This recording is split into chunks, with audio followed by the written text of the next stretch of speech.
POV, you're a spiritual business owner or you want to start your spiritual business, but everywhere you look, there are tons of people doing exactly the same thing as you or really similar.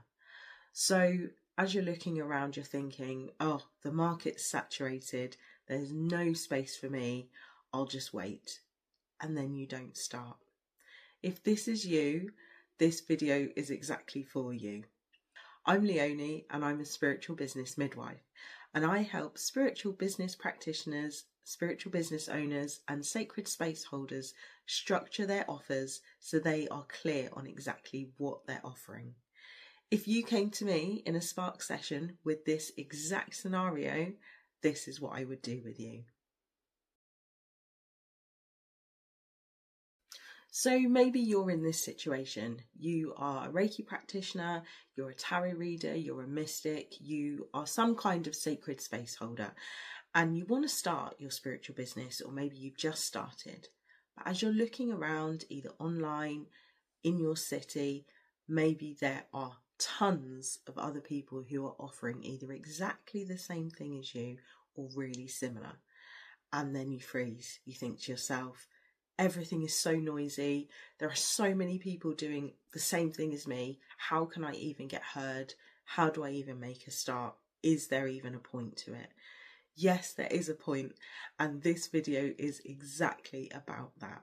So I just want to start off by telling you a story. About 10-15 years ago, I had started a business where I was teaching Reiki. I'm a Reiki master teacher, and I had loads of students who had gone from level 1 and wanted to do level 2. So at level 2, that is when you can become a Reiki practitioner and start treating members of the public. Now, the city that I live in is quite a small city, and there were already quite a few other people doing Reiki as, a profession. So every time I would get level 2 practitioners qualify with me and they would say, Leonie, I want to set up, how do I do this? There are so many other people starting Reiki. I don't know where to start. How can I ever make a business out of this? And my advice was always exactly the same thing. So if this is you, if this is the situation you're in, I want to say to you that it is absolutely possible for you to make a business even if there are tons of other people doing exactly the same thing as you. It isn't about you saying what you do, it is about you speaking to the transformation that you offer your clients. So I'm going to get into that now. If we look beneath the layers of you comparing yourself to other people or thinking that the marketplace is too crowded and there's not enough room for you, what's actually going on beneath the surface isn't emotional, it's structural. So what I mean by that, instead of comparing modalities, instead of saying, oh, I'm a tarot reader and these other people are also tarot readers, or saying, oh, I do Reiki and I know there are tons of other people doing Reiki, you're just talking about your modality there. If you stop comparing your modality and start talking about your positioning, that immediately is a differentiator. So what do I even mean by that? Reiki practitioner isn't a differentiator, it is just a job title. And the same for tarot reader or yoga teacher, all of those, they just describe what it is that you're doing, yeah? They just describe your job title, they describe what you're trained in, your modality, what skills you are using. They don't talk about the transformation or the process that you're taking your clients through.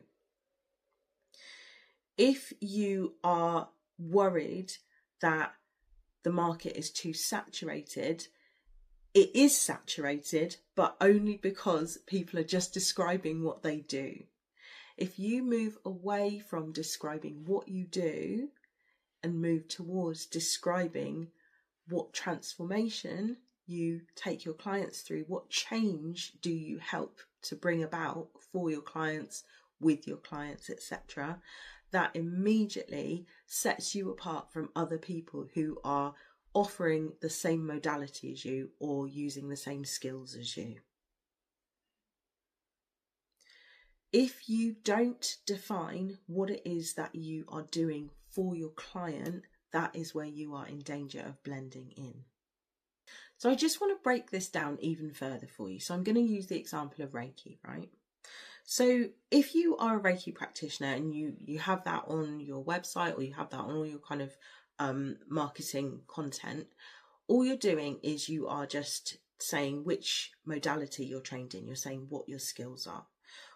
You aren't mentioning anything about what problems specifically you solve for your clients. So for example, you can say, I specifically help with anxiety, or I help with grief or chronic stress or digestion or fertility or relationship problems. You need to be really specific about what it is that you do, even if it's not Reiki, right? Even if you are a gut health practitioner, or you're a massage therapist, or you're a kinesiologist, or you read tarot, you need to be really specific about what problem it is that you are solving or you're helping to support the person with.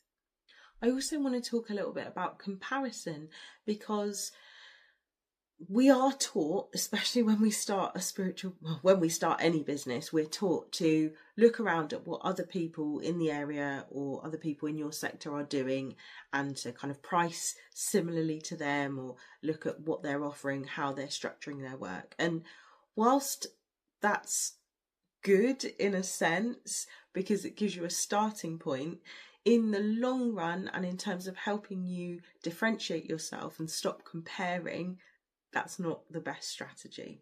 So rather than saying, oh, there are 300 other people in my city offering massage or offering kinesiology, or whatever it is that you are offering, shamanic practitioner, whatever it is that you do, right? Rather than saying, oh, there are X amount of other people doing the same thing, you need to be asking how many of those specialize in grief support, or how many of those are specifically working with new mothers, or how many of those are specifically helping people overcome trauma.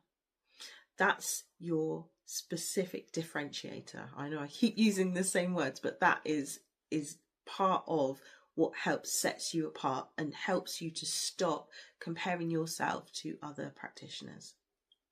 Sometimes part of the problem might also be that you are so new to your business that you haven't actually fully defined or explored what it is that you want to specialize in. And I would urge you to specialize in one, or at most maybe two things. Just because if I'm going to take a generic example now of a photographer, right? Say you are getting married. Are you going to want to book a wedding photographer, or a photographer that does weddings but does christenings and does landscape photography and does professional headshots? Which one are you going to want to book? You're going to want to book the one that specialises in wedding photography, if that's what you want them for. Exactly the same thing goes for your spiritual business. If you are just generically saying, I read tarot, and someone is looking specifically for a tarot reading about their relationship, which tarot reader are they going to book? Are they going to book the one that just reads tarot for any scenario, for people starting new jobs, for people who have gone through bereavement? Or are you going to want to book the tarot reader who specialises in relationship and love readings? I know exactly which one I'm booking. And then finally, what's really going on here isn't that the market is saturated per se, it's that the positioning of people is so vague, it appears saturated. So it will appear that there are 300 Reiki practitioners in your city, or 400 other people who are reading tarot online, but they aren't positioning themselves in a specific enough way. They're just vague in what they're talking about. They're vague in how they describe themselves, and they aren't specific in talking about what problem they help people through. Something else that can also be happening with vague positioning is there's a psychological effect of that on you as a spiritual business owner. So if you are really vague in how you are describing yourself, or vague in what problem that you help your clients to solve, what will happen then is you won't be speaking strongly about what work it is you do. You will be really vague. You will be really kind of watered down because you're trying to appeal to everybody, right? When that happens, you actually are avoiding visibility because you're not speaking to particular issues that you help with. You do blend in to the background. You will just kind of become a generic run-of-the-mill practitioner. That has a massive knock-on effect on your confidence. And when you hear crickets whenever you're posting anything, you're going to think that you're either no good, or you're going to think that because you're not established enough, that that's part of the problem. So then that leads on to other things. Oh, I need to get more certificates, or I need to, spend loads of money on advertising, and so on and so forth. And actually, none of those things are what the problem is. The problem is that you are not being specific enough in describing what problem it is you solve for your clients, and therefore positioning yourself as the go-to person to help with that specific thing. You're just blending into the background of what everyone else is doing. That is what's making you come across as vague. That is what is knocking your confidence. That is what is making it that clients aren't particularly booking you. Or maybe they are booking you, but they'd be booking you more, and you'd have better fit clients if you were specific about what it is that you are offering. So if you came to me with this exact issue in a Spark session, I would take you through these next steps. So the first thing that I would be doing with you is I would get you to get in touch with your why. Why is it that you want to become a Reiki practitioner? Why do you want to read tarot? Why did you get into massage or kinesiology or hypnotherapy? What is it that you do, and why did you get into doing it?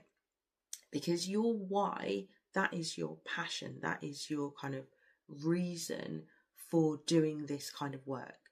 So before we would do anything, before we do any kind of mapping out, I would get you to tap into your reason for doing this work. The second thing that I would be doing is getting you to define what lens are you working through. So are you wanting to help people in a practical way? Maybe you're wanting to break things down for people so that it feels achievable and easy and accessible. Because let's face it, especially in spiritual business, there is a ton of jargon. There's a ton of like woo-woo kind of fluff and like smoke and mirrors, and unfortunately a lot of people are quite distrustful now when you talk about spiritual business, which is a shame because it can be such a beautiful vehicle for helping people, right? So maybe you are someone who wants to make things really practical, really down to earth, and really kind of grounded so that it is accessible to the people that need it. Maybe your special lens is you're trauma informed, or maybe you're particularly devotional about how you do your work. Maybe you want to introduce ritual into day-to-day living, and maybe that's part of your practice, that's part of how you deliver your work. Do you specifically work with angels, or maybe you specifically work with ascended masters or star beings, and maybe that is a main thread that comes through the center of everything that you're offering, all of your work. But whatever it is, we need to define what is your particular lens. So that is what I would have you do next in a Spark session. The third thing I would have you to do is specifically define who is it for. And I will drum this in. I'll keep saying this over and over again. Who is it for? What specific work do you do with that specific person? What transformation do you take them through? Where are they when they start with you? Where are they in the middle? What outcome do you give them? So specific. If you can be so clear on that, that will solve most of the problems in spiritual business. If you can be super clear, and business in general, if you can be so clear on where is your person when they meet you, what do you help them do, and what is the outcome for them? Literally, that will clear up so many of your problems. And then lastly, I would get you to define one single doorway where your clients can enter into the world of your work, into the world of your business. So I've talked about this before in a previous video where I talked about, the person who offers multiple things. And this is great. So you might be able to read, I'm just going to take tarot for example, you might be able to offer readings on so many different things, as most tarot readers do. I read tarot, right? I've been reading tarot for nearly 26 years now, and I can read tarot on all different things. But what is your specific thing or specific areas that you are best at tarot? So are you fantastic at past life readings? Are you great at helping people identify new job opportunities? Are you great at relationship readings? Do you work with a spirit guide? Do you have angels come in and assist your readings? Like, what is your doorway where clients can enter your work? And then once they're into your world, once they've entered your work and they are familiar with what it is that you do and how you work, that's when you can start introducing these other things. Oh, I also can help with this, or I also can read on that. So this works for anything. Obviously, I've just used tarot as a specific example there, but you can use that for any spiritual business. You can apply that to anything that you're doing. So the whole importance of doing this work, going through all this process, is that at the end of the process, at the end of the spark session with me, you would be able to state very clearly who it is that your work is for, and you'd be able to communicate very clearly in which way are you delivering your work. When you can be very specific, that strengthens your signal. So you are much more confident in putting your work out there. You're more confident in talking about your work and getting it seen in front of the right people. And as I said at the beginning, it also reduces this kind of vagueness. It reduces you just blending into the background and just being another generic massage practitioner or sacred space holder. It stops you from being generic and it turns you into a niche. And I don't like using that word because it's everywhere in any kind of like business help. It's everywhere, the word kind of niche. So I've avoided using it thus far, but it really is that's really what it is. You are wanting to position yourself in a category of one or a category of very few. When you are not competing with other people generically, the noise is reduced so much. Because you are specific, the noise is reduced. When you are specific and you talk specifically about a particular problem or a particular challenge or a particular lens of working, customers recognize themselves so much faster. So much faster. Immediately they will have that gut reaction of, that is for me, or I need to work with this person, or I have that specific problem. I want to see what this practitioner does. I want to find out more about how to work with them. And finally, because you are precise, that clarity immediately just reduces any kind of competition. So if you are having a bit of comparisonitis, if you're feeling a little bit like, oh, I'm new to this, or I'm not as established as the next person, when you are specific, it reduces all of that comparison. So really, there's no reason not to be specific, right? So if this all sounds like something you would like help with, this is exactly what I do. Book in for a spark session and I will help you specifically with this. And remember, in a spark session, everything is aligned specifically to your gene keys and your human design so that it is tailored to you. That means that you are working in a way that is helpful and beneficial to your energy, so that you're not burning out, so that you're not overextending, overgiving. Everything is in a beautiful container that is specific to you. Thank you so much for watching, and I will see you next time.